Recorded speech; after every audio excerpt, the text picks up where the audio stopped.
Here's my audience, Julian.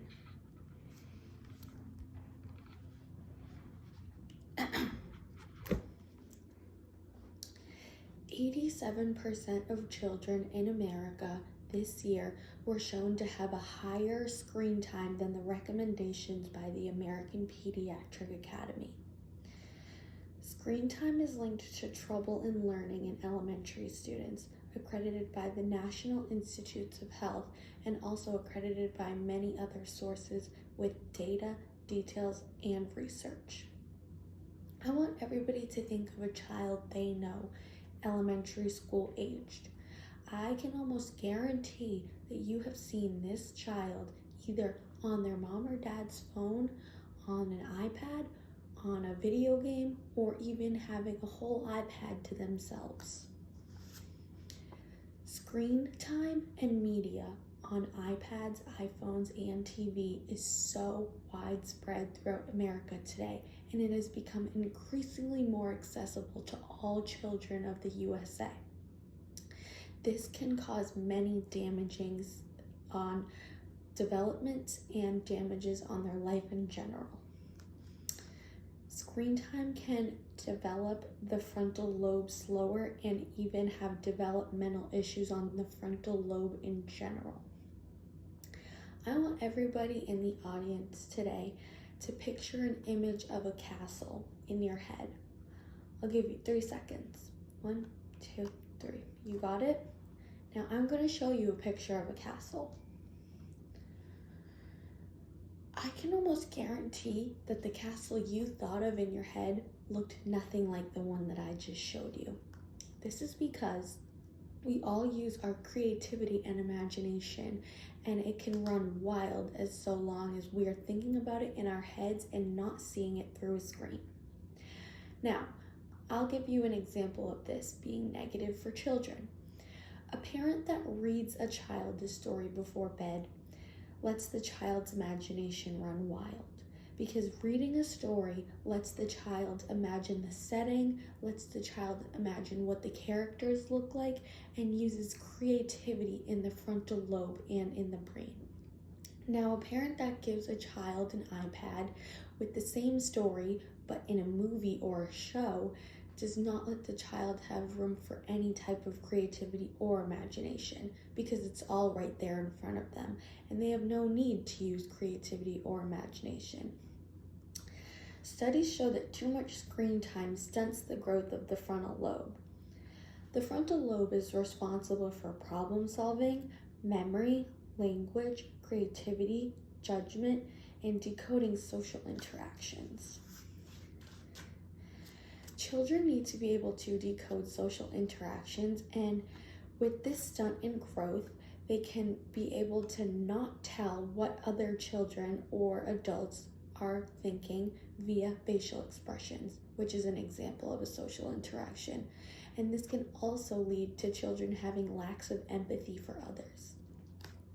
Now, the constant flashiness of screens, bright colors, loud sounds, and random stories all going at such a fast pace can be extremely overstimulating for children.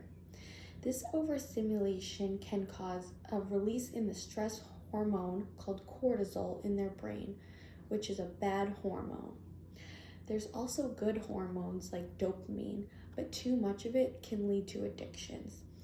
The instant gratification of screens, media, and movies and TV shows can cause dopamine to be released to the brain, which can cause an addiction and a pull and a want for more for screens in children. Now, development of the frontal lobe is not the only learning downfall to screens. There's also links between too much screen time and ADHD in children. ADHD is defined by Mayo Clinic as a chronic condition including attention difficulty, hyperactivity, and impulsiveness. This can be caused or heightened by too much screen time in children. WebMD studies show on a group of 5-year-olds that the usage of screen time is linked directly to ADHD. In this study, half of the 5-year-olds spent 30 minutes or less daily on screens, and the other half spent over 2 hours on screens and media. Now, the results are shocking and dramatic. 7.7 more of a chance to meet the criteria of ADHD were the children that spent 2 or more hours on screens than the children that only spent 30 minutes. Now, there are other reasons for ADHD in children, like sleep, stress, and social and economical status. But screen time takes the cake for the leading number one cause for ADHD to be heightened, or even just cause in students at elementary school level ages. Dopamine makes a pull for screen even more and stronger in ADHD suffering children. While ADHD cannot always be caused by screen time, and while ADHD cannot always be prevented, as some kids in today's day and age are born with ADHD, one of the most jarring links to screen time and negative effects of children's lives is obesity, which can be prevented. Now, one of the most logical explanations for the link to obesity and too much screen time is the lack of exercise that children are getting.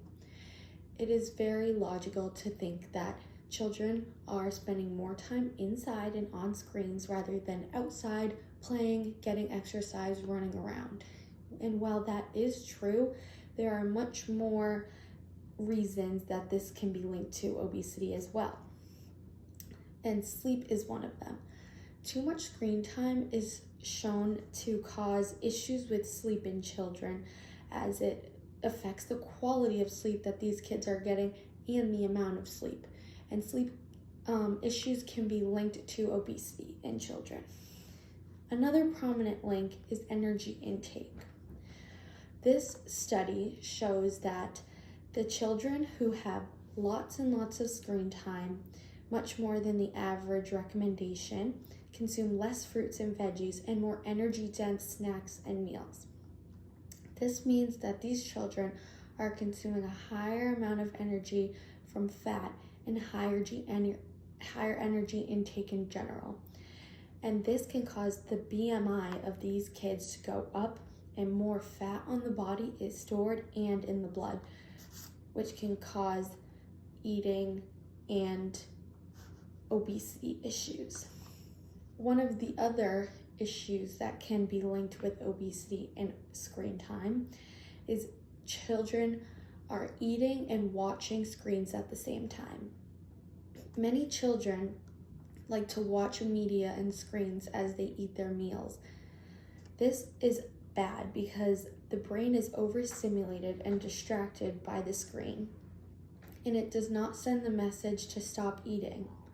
The brain is distracted by the overstimulation of the screen, and the cortisol levels are high. So this distracts the feeling of fullness and satisfaction, which can lead to overeating, which is linked to obesity and even diabetes. So, developmental issues in the frontal lobe, obesity links, and ADHD links can all be linked back to one major factor, which is the kids of America today are having way too much screen time. So I think that this should be a message to all parents today to dial it in and reel it back for children to be having as much success as you want them to.